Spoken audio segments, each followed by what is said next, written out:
আমাদেরকে অগণিত মানুষের মধ্য থেকে যাচাই বাছাই করিয়া সমস্ত কাজ কর্ম থেকে ফারাক করিয়া সর্বপ্রকার বিপদ আপদ থেকে হেফাজত করিয়া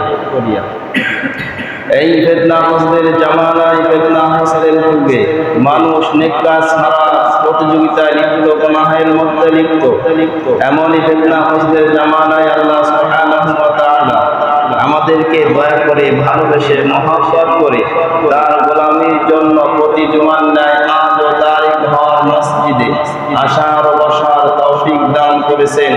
এজন্য অন্তর থেকে কালিমাকে শুকর আদায় করি, আলহামদুলিল্লাহ। আল্লাহ রাব্বুল আলামিন যদি প্রত্যেককেই যদি তার গোলামির জন্য কবুল করতেন, প্রত্যেকটা বান্দা বান্দিকে যদি তার গোলামির জন্য কবুল করতেন, তাহলে দুনিয়াতে ফিতনা, সমাজের কোনো ফিতনা থাকতেন না। কবুল তাদেরকে আল্লাহ রাব্বুল আলামিন করেছেন যারা আল্লাহর সন্তুষ্টি অর্জনের জন্য খাস নিয়াতে চেষ্টা করছে। খাস নিয়াতের সাথে যারা চেষ্টা করছে তাদেরকে আল্লাহ রাব্বুল আলামিন তার গোলামির জন্য কবুল করছেন। যাদেরকে কবুল করছেন তাদেরকে দিয়ে নেক কাজ করা, দ্বীনের কাজ করা আল্লাহ সৈনিক হিসেবে গ্রহণ করে। আর যাদেরকে আল্লাহ রাব্বুল আলামিন কবুল করেন নাই, তার গোলামির জন্য পছন্দ করেন নাই, তারা নেক কাজ করতেও পারবে না, আল্লাহর সৈনিক হতে পারবে না। সৈনিক তো একটা হবে, সেটা হচ্ছে শয়তানের সৈনিক, যেটা গুমরাহি পথভ্রষ্টতার শেষ মাথা, শেষ সীমানা হচ্ছে জাহান্নাম। আর যাদেরকে আল্লাহ রাব্বুল আলামিন মহব্বত করে ভালোবেসে দয়া করে কবুল করেছেন তার গোলামির জন্য, তার শেষ ঠিকানা হচ্ছে সুখের ঠিকানা জান্নাত। এই জন্য নিয়ত আর চেষ্টা যারা করবে তাদেরকে আল্লাহ রাব্বুল আলামিন তার গোলামির জন্য কবুল করবেন। কারণ দুনিয়াতে আল্লাহ রাব্বুল আলামিন যেই পথে চলতে চায়, কেউ যদি নেকির পথে ঈমানের সাথে জীবন যাপন করতে চায়, সেই ঈমানের পথে চলার স্বাধীনতা আল্লাহ রাব্বুল আলামিন তাকে দান করেন। খুশি মনে তার পথকে আরো সহজ করে দেন ঈমানের পথে চলার। পক্ষান্তরে যদি তার বিপরীত কোনো ব্যক্তি ঈমানের পথ ছেড়ে বেঈমানের পথ গ্রহণ করে, জাহান্নামের পথে চলতে চায়, দুনিয়াবি কোনো স্বার্থে হোক, মন চায় যেদিকে হোক, শয়তানের ধোঁকায় পড়ে হোক না কেন, যদি কেউ পথভ্রষ্ট পথে চলতে চায়, সেই পথভ্রষ্ট পথে চলার স্বাধীনতা আল্লাহ রাব্বুল আলামিন দান করেন। কারণ দুনিয়াতে যেই পথটা গ্রহণ করবে তাকে সেই পথে চলার জন্য সেই পথটা তার জন্য সহজ করে দিবে। যদি ঈমানের পথে চলার জন্য আমি চেষ্টা করি, সাধনা করি, আল্লাহ রাব্বুল আলামিন খুশি মনে আমার পথকে সহজ করে দিবেন।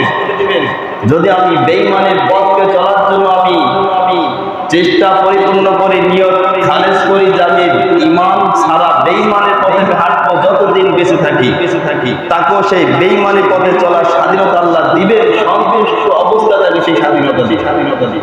তবে স্বাধীনতা দুনিয়াতে সর্ব অবস্থায় সর্বলোক সে পাইবে স্বাধীনভাবে জীবন যাপন করার জন্য। এখানে তো স্বাধীনতার ব্যাপারে হস্তক্ষেপ করা হবে না। তবে স্বাধীনভাবে যেখানে এই সময়টা বেঁচে যায়, স্বাধীনভাবে যদি আমার জীবন যাপন কাটাইতে চাই ঈমানের পথ ছেড়ে বেঈমানের পথে, এটাও যদি আমাকে স্বাধীনতা সাময়িক সময়ের জন্য আমাকে দেওয়া হবে, কিন্তু মৃত্যুর পর আমাকে আর স্বাধীনতা থাকবে না। মৃত্যুর পর আমি হয়ে যাবো আসামি হিসেবে গ্রেফতার, ওখানে আর স্বাধীনতার সুযোগ নাই। যেহেতু স্বাধীনতার সুযোগটা আমি দুনিয়াতে কেটেছি, স্বাধীনতার সুযোগটা আমি দুনিয়াতে বেছে নিয়েছিলাম, যে কারণে দুনিয়াতে স্বাধীনতা সাময়িক সময় পেয়েছি, কিন্তু মৃত্যুর পর আমাকে আর স্বাধীনতা দেওয়া হবে না, আমার জন্য চিরস্থায়ী জাহান্নাম। আর যারা ঈমানের সাথে চলতে চায় তাদেরকে সেই ঈমানের পথে চলার স্বাধীনতা আল্লাহ রাব্বুল আলামিন দান করবেন। কিন্তু মৃত্যুর পর তাদের লাগামহীন জীবন শুরু হবে, যেই জীবনে কোনো লাগাম নাই, যেইভাবে মন চায়, যেদিকে মন চায়, যেইভাবে ইচ্ছা সেইভাবে কি জীবন যাপন করতে থাকবে। আল্লাহ রাব্বুল আলামিন জান্নাতের মধ্যে নাজ নেবে, ভোগ করবে, আর ইচ্ছা মতো চলে, আর ইচ্ছা মতো তার জীবন যাপন কাটাইবে। ওখানে কোনো আপনার লাগাম থাকবে না। অর্থাৎ দুনিয়া যদি আমি ঈমান নামক লাগামটা যদি গ্রহণ করি, তাহলে আমি মৃত্যুর পর লাগাম লাগামহীন আমি জীবনযাপন করতে পারবো আনন্দের সঙ্গে। আর যদি আমি সাময়িক সময় দুনিয়াটা যদি আমি লাগামহীন জীবনটা বেছে নেই, তাহলে আমার মৃত্যুর পর লাগিয়ে দেওয়া হবে, ইচ্ছার স্বাধীন থাকবে না, আমার চাইলেও জাহান্নাম থেকে বাঁচতে পারবো না, ফেরেশতাদের আযাব থেকে তারা যে আমাকে আঘাত করবে, আগুনে পোড়াইবে, পাথরে নিক্ষেপ করবে, শিক্ষার জন্য রক্তের দড়ি আমাকে হাতুড়ি খেতে হবে, এইভাবে বিভিন্ন পাপের শাস্তি আমাকে ভোগ করতে হবে। চাইলে ওখান থেকে আর বাঁচার স্বাধীনতা আমার থাকবে না। এই জন্য যদি এই সমস্ত পরকালে যে লাগামহীন চলতে হয়, তাহলে আমাকে আপনাকে সেই কোন পথে চললে, কোন আদর্শ মতো জীবনযাপন করলে আমাদের পরকাল অনন্তকাল যে ঠিকানা সেখানে জান্নাত হতে পারে, সেই ঠিকানা সেই আদর্শবান হিসেবে আপনাকে সকলকে গ্রহণ করতে হবে। আদর্শ ব্যক্তিকে, সে আদর্শ ব্যক্তি হচ্ছে শ্রেষ্ঠ মাখলুকাতের মধ্যে শ্রেষ্ঠ মাখলুকাত হচ্ছে মানব জাতির মধ্যে শ্রেষ্ঠ জাতি, শ্রেষ্ঠ মানুষগুলো হচ্ছে নবী রাসূলগণ। নবী রাসূলদের মধ্যে শ্রেষ্ঠ নবী রাসূল হচ্ছে আখিরি নবী, আমাদের নবী বিশ্ব নবী হযরত মুহাম্মদ রাসূলুল্লাহ সাল্লাল্লাহু আলাইহি ওয়াসাল্লামের আদর্শ গ্রহণ করতে হবে। বিশ্বনবী সাল্লাল্লাহু আলাইহি ওয়াসাল্লামের আদর্শ যদি আমাদের আদর্শ যদি গ্রহণ করতে পারি, আমাদের জীবনটা যদি তার রাসূলের আদর্শ হিসেবে গড়ে তুলতে পারি, তাহলে আমাদের পরবর্তী মৃত্যুর পর যে দুনিয়াটা যে জগৎটা শুরু হবে, জগৎটা আমাদের লাগামহীন চলতে থাকবে। একবারে ওখানে আনন্দের সুখের ঠিকানা শুরু আছে আর শেষ নাই। ওই জীবনটা কি আনন্দের জীবন হবে? কারণ আল্লাহ রাসূল সাল্লাল্লাহু আলাইহি ওয়াসাল্লাম থেকে উত্তম আদর্শ দুনিয়াতে আর কেউ হতে পারে না। কি পারে? আল্লাহ রাসূলের থেকে উত্তম আদর্শ আর এই জগতে হতে পারে নাই, অতীত আসে নাই, বর্তমান নাই, কিয়ামত পর্যন্ত হবে না। শ্রেষ্ঠ আদর্শবান হচ্ছে আমাদের প্রিয় নবী হযরত মুহাম্মদ রাসূলুল্লাহ সাল্লাল্লাহু আলাইহি ওয়াসাল্লাম। আল্লাহ রাসূল নিজেই বলেছেন, মানুষের যত উত্তম চরিত্র হতে পারে, মানুষের যত উত্তম আদর্শ হতে পারে, সেগুলিকে পরিপূর্ণ শিক্ষা দেওয়ার জন্য আমি প্রেরিত হয়েছি। উত্তম আদর্শগুলিকে শিক্ষা দেওয়ার জন্য। শিক্ষা কাদেরকে দিবে? শিক্ষা আমাদেরকে দিবে, তার উম্মতকে দিবে, কিয়ামত পর্যন্ত যারা আসবে তাদের জন্য শিক্ষা।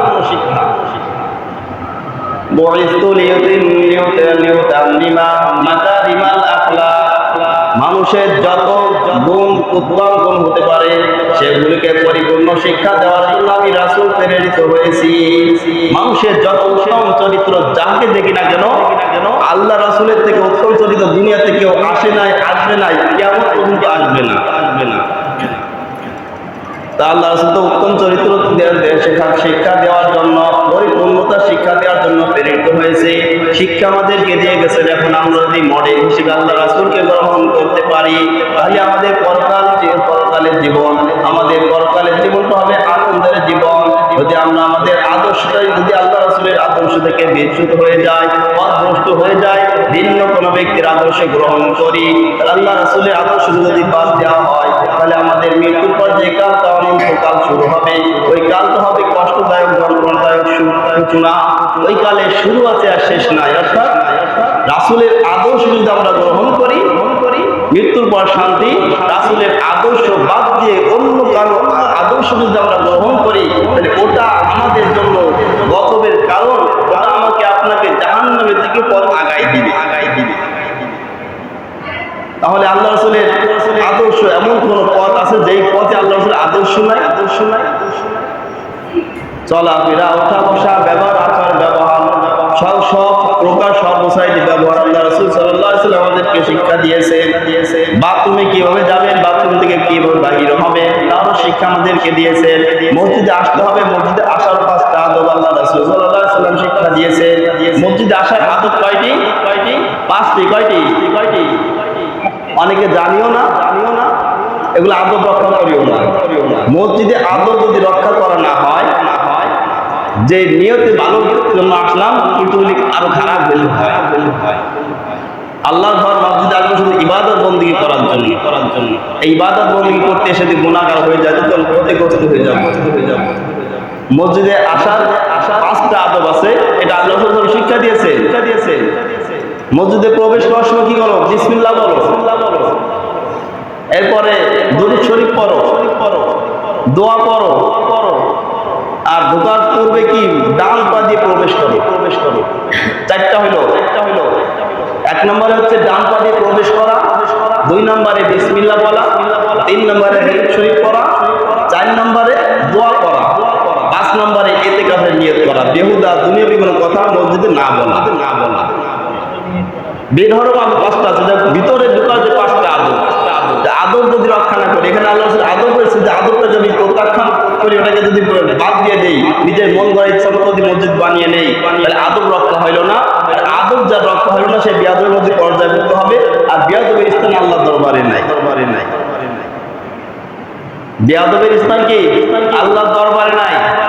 কারণ বিয়াদবরা দেশের মধ্যে আল্লাহকে অপছন্দ করে। যেমন বিয়াদবি করেছিল আজাদিন, ফেরেশতাদের সর্দার থাকা সত্ত্বেও একটু যুক্তি পেশ করলো, আল্লাহ রাগান্বিত হয়ে গেল যে বিয়াদবি করার কারণে সে কি চিরস্থায়ী কি পথ ভ্রষ্ট হয়ে গেল। তা প্রতিটা পদক্ষেপে আল্লাহ রাসূলের আদর্শ আমাদেরকে দেখাই গেছেন, শিক্ষা দিয়ে গেছেন। এখন যদি আমরা আল্লাহ রাসূলের আদর্শ বাদ দিয়ে অন্য কোনো মন গড়া মানুষের যদি আমরা আদর্শ গ্রহণ করি, কোনো ক্রিকেটারের যদি আদর্শ গ্রহণ করি, কোনো প্লেয়ারের আদর্শ যদি গ্রহণ করি, কোনো ফাসেক ফজ্জারের আদর্শ যদি আমরা গ্রহণ করি, তাহলে আমাদের আদর্শ যদি আমরা সঠিক আদর্শ দিকে আমরা বিচ্যুত হয়ে যাই, আল্লাহ রাসূলের খাঁটি উম্মত হিসেবে গ্রহণযোগ্য হতে পারবো না, আল্লাহ রাসূলের খাঁটি উম্মত হতে পারবো না। প্রত্যেকটা পদক্ষেপ এমন কোনো পদক্ষেপ নাই যে এই পদক্ষেপে আল্লাহ রাসূল আদর্শ শিক্ষা দেন নাই। ঘরোয়া হোক আর সামাজিক হোক, রাষ্ট্রীয় হোক, যেইভাবে জীবন পরিচালনা করতে হবে, প্রত্যেকটা পদক্ষেপ আল্লাহ রাসূলের আদর্শ শিক্ষা আমাদেরকে দিয়ে গেছে। মাথার চুল কেমনে কাটতে হবে, শরীরে পোশাক কিভাবে পরতে হবে, সুন্নতি পোশাক কোনটা সুন্নতি পোশাক না, প্রত্যেকটা পদক্ষেপে এইভাবে কি শিক্ষা আছে। এখন আমরা যদি সেই শিক্ষাটা গ্রহণ না করি, তাহলে উত্তম আদর্শ কি, উত্তম আদর্শবান আমরা হতে পারবো না। এজন্য আল্লাহ রাসূল বলেন বুইসু লিতামিমা মাকারিমাল আখলাক, মানুষের যত উত্তম চরিত্র হতে পারে সেগুলোকে পরিপূর্ণ শিক্ষা দেওয়ার জন্য আমি রাসূল প্রেরিত হয়েছি।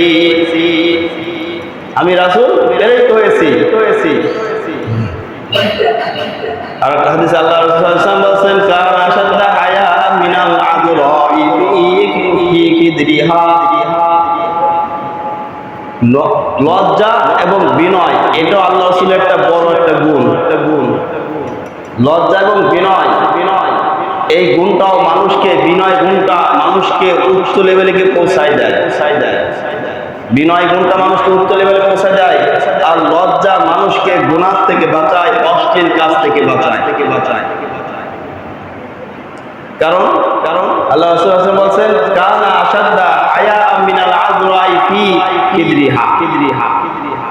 আল্লাহ রাসূল কেমন লজ্জাশীল ছিল? একটা কুমারী মেয়ে ঘরের মধ্যে লজ্জা নিয়ে যেভাবে জড়সড় হয়ে বসে থাকে, আল্লাহ রাসূল সাল্লাল্লাহু আলাইহি ওয়াসাল্লামের প্রত্যেকটা আচরণের মধ্যে তার থেকেও বেশি লজ্জা ভেসে উঠত। কারণ লজ্জা যদি না থাকে সে বেয়াদব হয়ে যাবে। বেয়াদব যে কোনো মুখের ভাষায় কোনো লাগাম থাকে না, বেয়াদবের ভাষায় মুখে লাগাম থাকে না।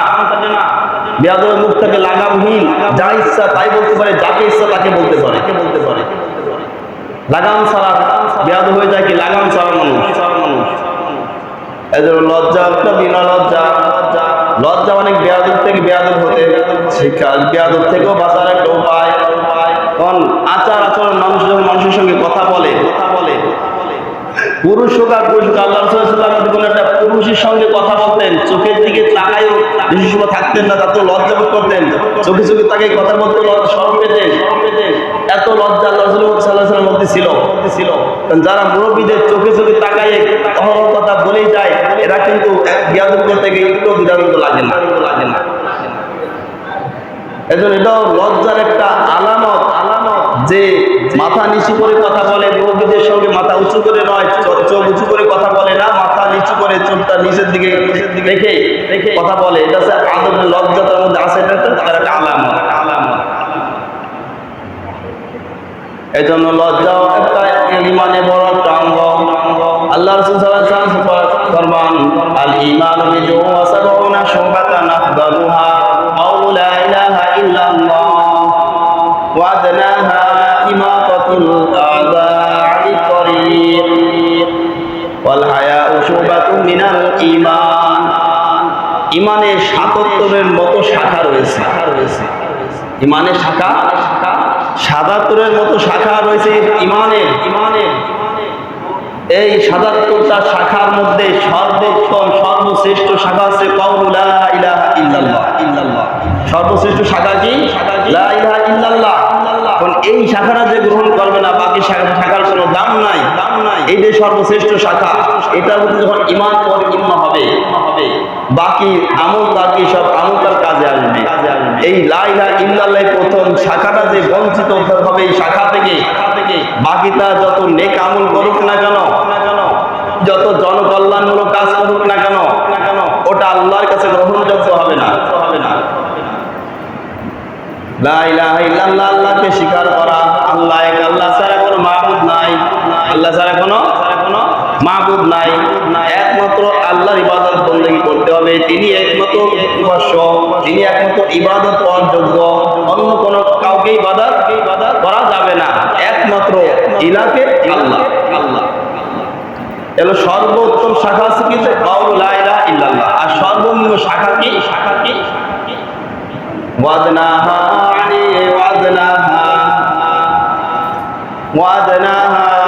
আনিল আযা আনিত তরিক, ইমাতাতুল আযা আনিত তরিক। সর্বনিম্ন শাখা হচ্ছে রাস্তা হতে কষ্টদায়ক বস্তু সরাইয়া ফেলা।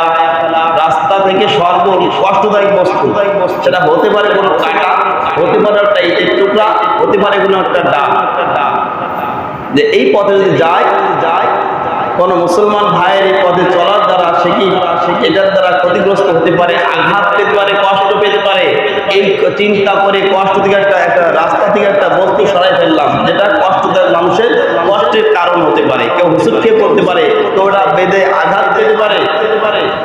এইভাবে রাস্তা থেকে যদি কোনো কষ্টদায়ক বস্তু রাস্তার উপরে থাকে, ওটাকে রাস্তা থেকে দূরে সরাই ফেলা, এটা একটা ইমানের আলামত। তার মধ্যে ইমান আছে, তার মধ্যে কি আছে?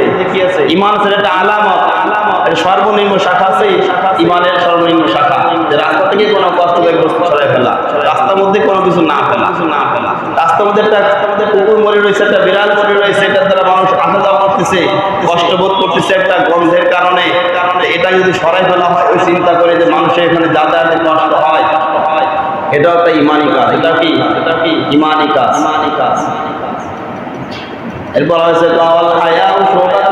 ইমান, লজ্জা ইমানের বড় একটা অঙ্গ। লজ্জা ইমানের বড় একটা অঙ্গ, বড় একটা শাখা। কারণ লজ্জা মানুষকে কি করে? অনেক নেক কাজ দিকে ধাবিত করে, অপরাধ থেকে বাঁচানোর জন্য পথ সহজ হয়ে যায়। কারণ লজ্জা যার মধ্যে থাকবে না, অহরহ অনেক কাজ বাকি রাখি সম্ভব।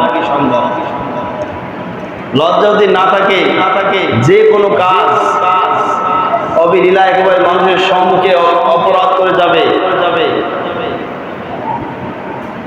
আর লজ্জা থেকে সম্ভব না। যেমন বাংলাদেশের তুলনায় বাহিরের পশ্চিমা রাষ্ট্রে যদি লক্ষ্য দেখা যায়, খোঁজখবর যা পায়, মানুষ দেখে, যা বাংলাদেশের মানুষ শুনতো লজ্জা বোধ করে। ও দেশে ওটা কি লজ্জা নাই, ওরা করতে এমন অবস্থা হয়ে গেছে ওটাকে আর লজ্জা মনে করে না। তো লজ্জা যখন নাই,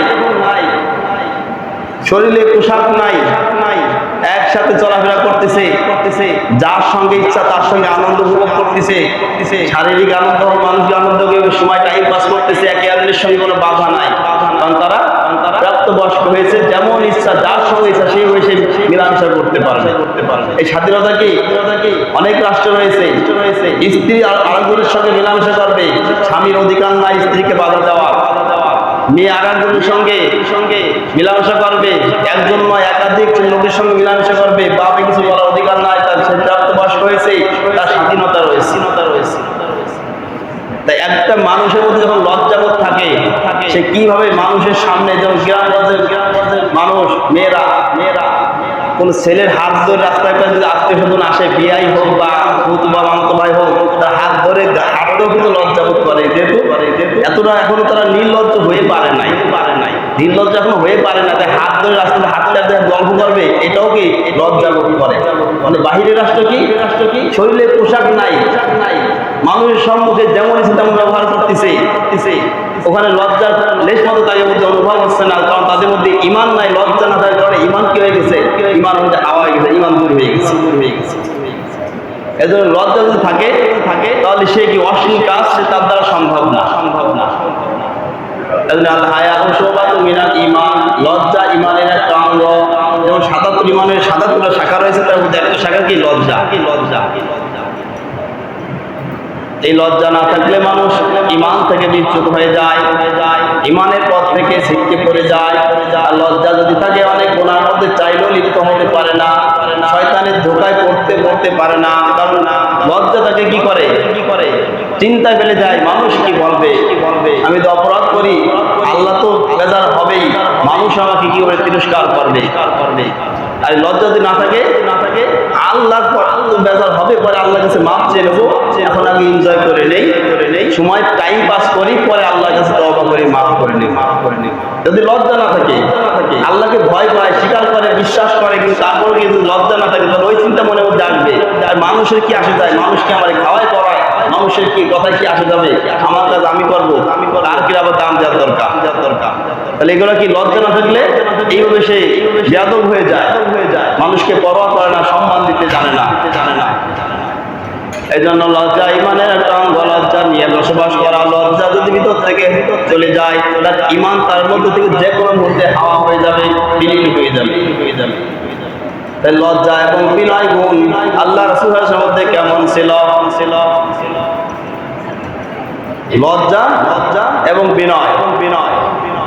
তা লজ্জার পুরো আলোচনা যেটা বিশেষ করে হিন্দু ধর্মের যারা পণ্ডিত, যারা গুরুজন, তাদের ব্যাপারে যে সমস্ত আলোচনা, লজ্জাজনক ব্যাপার, পূর্বপুরুষ পণ্ডিতগতা বাদই দিলাম। হিন্দুরা যে পূজা করে দেবতা, হিন্দুদের দেবতা তো কোনো শেষ নাই। তার মধ্যে শ্রেষ্ঠ দেবতা ৩ জন। কয়জন? শ্রেষ্ঠ দেবতা ৩ জন। এক নম্বর হচ্ছে ব্রহ্মা, যাকে হিন্দুরা মনে করে সৃষ্টিকর্তা। তাকে কি করে এই দেবতা মনে করে আমাদেরকে সৃষ্টি করেছে, হিন্দুরা এটা মনে করে। আর এক দেবতা আছে, ৩ জনের মধ্যে আরেকজন দেবতা আছে বিষ্ণু। এটাকে মনে করে এই দেবতা তাদেরকে লালন পালন করে। কি করে তাদেরকে লালন পালন করে, তাদেরকে খাওয়ায়। আর ৩ জনের মধ্যে ৩ নম্বর আরেকজন দেবতা আছে, সেটা হচ্ছে মহাদেব। নাম কি? মহাদেব। এই দেবতার কাজ কি? হলো ধ্বংসকর্তা। ধ্বংসকর্তা। এই দেবতা হিসেবে তাকে উপাস্য করে, ইবাদত করে। তাদের ব্যাপারে তাদের হিন্দু ধর্মের যে বইতে যে লেখা, তাদের জীবন আলোচনা এত নির্লজ্জ, বলা লজ্জাকর, তাও বলতে হয়। এই যে মহাদেব যে তার পূজা করে, ইবাদত করে, এই মহাদেব তার ঋষির পতিদের সঙ্গে, ঋষি মানে তার পণ্ডিত, মানে উচ্চ, মানে তার ওই ধর্ম অবস্থা, যারা পণ্ডিত উচ্চমানের লোক, সম্মানী লোক, ওই ঋষির পতিদের সঙ্গে, অর্থাৎ তার স্ত্রীদের সঙ্গে কি করছে? ব্যভিচার করছে এই মহাদেব। পণ্ডিতগণ, ঋষিগণ অধৈর্য হয়ে অনেক সব ঋষি মিলে কি করলো? অভিশাপ করছে মহাদেবের নামে। তাদের স্ত্রীদের সঙ্গে ব্যভিচার করে, তাদের দেবতা বাধাও দিতে পারে না, কষ্টে করে শুধু কয়দিন সহ্য করবে, অটোমেটিক বদয়া এসে যায়। ঋষিরা সবাই মিলে তার বদয়া করছে, মহাদেবের অনুসঙ্গ জোরে পড়ে গেছে। মহাদেবের কি হয়েছে? যে মহাদেব ঋষিদের পতিদের সঙ্গে সহবাস ব্যভিচার করত, দর্শন তো বলা যায়, তারা ব্যভিচার বলি, তো দর্শনের ব্যাখ্যাটা পরে বলতেছে তারা কি ব্যাখ্যা দেয়। ব্যভিচার করত, যাদের স্ত্রীর সঙ্গে ব্যভিচার করতো তারা তো মনক্ষুণ্ণ হতো, মনে কষ্ট পেত। আমার স্ত্রীর সঙ্গে আমার দেবতাই ব্যভিচার করলো, সে তো এটা মানিয়ে নিতে পারে না। কারণ সুস্থ বিবেক মানুষ এটা কখনো চায় না তার স্ত্রীকে আর একজন ব্যক্তিকে কি করুক, ব্যবহার করুক। কোন সৎ লোক, কোন পুরুষ কখনো এটা চাবে না, জীবন চলে যাবে, তবে এটা কখনো পশ্চিমকে একমত পোষণ করবে না। তাহলে সমস্ত ঋষিগণ তার অভিশাপ দিল, অভিশাপের কারণে মহাদেবের কুসঙ্গ ধরে গেল। এইবার মহাদেবের কুসঙ্গ ধরে যাওয়ার পরে হিন্দুর মধ্যে যে সমস্ত বিধবা নারী আছে, এই বিধবা নারীরা ওই লিঙ্গের পূজা করে। কি করে? ওই যে মহাদেবের লিঙ্গ ধরে গেছে, তার স্বামী নাই, মারা গেছে, ওই স্বামী সারা বিধবা নারী ওই কুসঙ্গে কি করে? লজ্জা ওটার পূজা করে। অন্য নারীরা কিন্তু করে না, শুধু বিধবা নারী করে। 2 নম্বরে যিনি আছে বিষ্ণু, যিনি লালন পালন কর্তা, ইনিও কি করছে? এক ঋষি, শঙ্খচূড়ের স্ত্রীর ঋষির নাম হচ্ছে শঙ্খচূড়, তার স্ত্রীর নাম হচ্ছে তুলসী। এই শঙ্খচূড় ঋষির স্ত্রীর সঙ্গে বিষ্ণু কি করছে? ব্যভিচার করছে। এটা হিন্দু ধর্মের গ্রন্থের মধ্যে, বিভিন্ন ইতিহাসের মধ্যে এগুলো হিন্দু তাদের বইতে লেখা। যা পূজা করে সে বিষ্ণু কি করছে? এক ঋষির স্ত্রীর সঙ্গে ব্যভিচার করছে। আর যেই স্ত্রীর সঙ্গে ব্যভিচার করছে তার নাম হচ্ছে তুলসী। এবার যখন বিবেচার করলো, তুলসী তাকে অভিশাপ দিল। কাকে? দেবতা বিষ্ণুকে অভিশাপ দিল, যিনি লালন পালন কর্তা। যখন ধর্ষিতা হয়েছে তখন অভিশাপ দিয়েছে, অভিশাপের কারণে বিষ্ণু হয়ে গেছে পাথর। কে গেছে? যখন পাথর হয়ে গেছে, এখন তুলসী মনে একটু ভয় আসছে যে কি না ভুল করলাম, কেন অভিশাপ দিলাম, পাথরে গেলে এখন উনি তাহলে দেবতা, আমার ওর কি ক্ষতি না হয়ে যায়, সেই ভয়ে নিজে কি করলো? নিজেও তুলসী কি হয়ে উনি গাছ ধারণ করলো, নাম হলো তুলসী। যখন ওই ভয়ে কি করলো, যে পাথর হয়ে গেল। আর ওই তুলসী যে নিজেকে অপরাধ মনে করে যে আমি আমার দেবতাকে অভিশাপ দিয়ে পাথর বানিয়ে দিয়েছি, এই এখন আমার কি না ক্ষতি হয়, এটা ভয়ে নিজেকে কি করছে? গাছে পরিণত করে। যেই বিষ্ণু পাথর যে মূর্তি আছে, মূর্তির পাশে তুলসী গাছ একটা আছে প্রত্যেক জায়গায়। কারণ ওই তুলসী নিজেকে অপরাধী মনে করে তুলসী বিষ্ণুর পাশে কি বাকি জীবনটা কাটাই দেবে। আমি যে অপরাধ করছি, অপরাধী শাস্তি হিসেবে কি আমি তার পাশে সারা জীবনই থাকবো। তুলসী গাছ হয়ে তার পাশে রয়েছে, বিষ্ণুর পাশে তুলসী গাছ। যখন বিষ্ণু পূজা করে লালন কর্তা, হিন্দুদের যে লালন পালন কর্তার নামে যে পূজা করে, তখন তুলসী গাছের পাতা নিয়ে পূজা করে, তাদের পূজা হবে না। এইভাবে তারা যে তাদের দেবতাই করে, তারা এই দেবতা যে ঋষিদের স্ত্রীর সঙ্গে পতিদের সঙ্গে যে ব্যবচার করে, এটা কি বলে? এটা হলো লীলা খেলা। কি খেলা? তারা এটা ব্যাখ্যা দেয়, এটা হলো লীলা খেলা। এটা কোনো দর্শনীয় নয়। আসলে এটা লীলা খেলা না, যৌন খেলা। এটা তো যৌন খেলা। নাম তো তারা লীলা খেলা বলে উড়াই দেয়। এগুলো কখন সম্ভব? যখন লজ্জা থাকে না। যাকে আমি গ্রহণ করব, যাকে আমি সম্মান করব, তার মধ্যে তো আদর্শ থাকতে হবে, সৎ আদর্শ থাকতে হবে। যদি সৎ আদর্শ না থাকে, তাকে আমি কেন সম্মান করবো, তার আমি কেন অনুসরণ করবো? যাক, বিনয় গুণ আল্লাহ রাসূল সাল্লাল্লাহু আলাইহি ওয়াসাল্লাম বলেন, বিনয় গুণ যার মধ্যে, লজ্জা যার মধ্যে আছে, তার মধ্যে ঈমান আছে। বিনয় গুণ যার মধ্যে আছে, যে বিনয় গুণ গ্রহণ করবে, আল্লাহ রাব্বুল আলামিন তাকে উঁচু করে দিবেন। তাওয়াদউ লিল্লাহি রাফাআহুল্লাহ। যে বিনয় গুণ গ্রহণ করবে, আল্লাহ রাব্বুল আলামিন তাকে উঁচু করে দিবেন। কারণ সে বিনয় গুণ মানে নিজেকে ছোট মনে করা। বিনয় মানে কি? নিজেকে ছোট মনে করা, বড় মনে না করা। আর যে নিজেকে ছোট মনে করবে, আল্লাহ রাব্বুল আলামিন খুশি হয়ে তাকে আরো বড় করে দিবে। কিন্তু ছোট হওয়ার আমাদের মধ্যে গুণটা কয়জনের মধ্যে পাওয়া যায়? আমি বড়, আমি তার কেন অনুসরণ করব? সে আমার অনুসরণ করতে পারে না। আমি কেন তার ডাকে সাড়া দিব? সে আমার ডাকে আসতে পারে না। এই যে বড়ত্ব, আমি তো ভিতরে যে স্থান নিয়ে আছে, যে কারণে নিজেকে বড় মনে করি। আর একজন যদি বড় হয়, তাকে বড় মনে স্থান আমরা সেটা সম্মান করতে পারি না। আর শরীয়তে বড় কে? খালি চুল দাড়ি পাকলেই বড় নয়। শরীয়তে বড় তাকে বলা হয়, মুরব্বী তাকে বলা হয় যার মধ্যে কোরআন হাদিসের জ্ঞান যার মধ্যে বেশি, সেই মুরব্বী। তাতে বয়সে যা হোক না কেন, বয়সে ক্ষুদ্র বাপ ছেলের মধ্যে যদি বাপ যদি মূর্খ হয়, ছেলে যদি আলেম হয়, শরীয়ত সম্মত যদিও বাপকে সম্মান করবে, ঠিক আছে, বাপের সম্মান বাপের স্থানে। কিন্তু মুরব্বী হিসেবে ছেলে মুরব্বী হিসেবে গণ্য। ছেলে কি মুরব্বী হিসেবে গণ্য, যে তার মধ্যে দিনের জ্ঞান রয়েছে, কোরআন হাদিসের জ্ঞান রয়েছে। কোরআন হাদিসের জ্ঞান ছাড়া বড় মাপার কোনো পথ নাই। বড় সেই মুরব্বী, সেই যার মধ্যে জ্ঞান রয়েছে, দিনের জ্ঞান, কোরআন হাদিসের জ্ঞান। এজন্য যে নিজেকে ছোট মনে করবে, তার মধ্যে হিংসা থাকবে না, বরত্ব থাকবে না। আর হিংসা বরত্ব না থাকার কারণে আল্লাহ রাব্বুল আলামিন খুশি থাকে, পদে তাকে মর্যাদা কি বাড়াই দিবে। আর যখন নিজের মধ্যে বরত্ব ভাব থাকবে, হিংসা তার মনে কি স্থান করে নিবে। আর হিংসা এমন একটা বদ আমল, যেটা যে নেক আমলগুলো করছি, ওই নেক আমলগুলো ভস্য করে দেয়। হিংসা নেক আমলগুলো কি করে? ভস্য করে দেয়, ছাই করে দেয়। নেক আমল করে নেকি অর্জন করছি, অর্জন করার নেকিকে এই হিংসা ধ্বংস করে দেয়, পুড়ে ছারখার করে দেয়। যেভাবে আগুন লাকড়িকে পুড়ে ছারখার করে ভস্ম বানিয়ে দেয়, হিংসা মানুষের নেক আমল ওই ভস্ম করে দেয়।